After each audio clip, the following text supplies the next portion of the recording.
الابتلاء الرابع الثالث الابتلاء بالقضاء والقدر.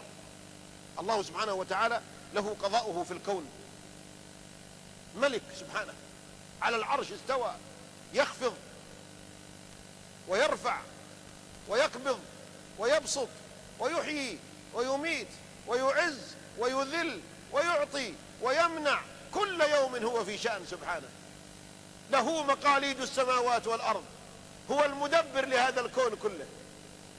ومن أنت بالنسبة للكون يا إنسان؟ كم نسبتك أيها الإنسان بالنسبة للأرض؟ وكم نسبة الأرض بالنسبة للشمس؟ الشمس أكبر من الأرض 1,200,000 مرة. وكم نسبة الشمس بالنسبة للمجموعة الشمسية؟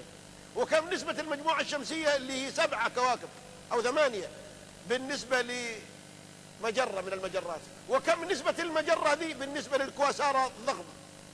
والله على العرش استوى، وانت قاعد هناك تحسب انك لحالك، بس تحسب انك المخلوق الموجود. ما أضعفك أيها الإنسان. فالله سبحانه وتعالى يقضي ويقدر، ومن واجبك كإنسان مؤمن أن ترضى بقضاء الله وقدره. هذا معنى الإيمان بالقضاء والقدر خيره. بعض الناس يريد قضاء وقدر خير بس، لكن في وجه ثاني للقضاء والقدر، وهو القضاء الشري.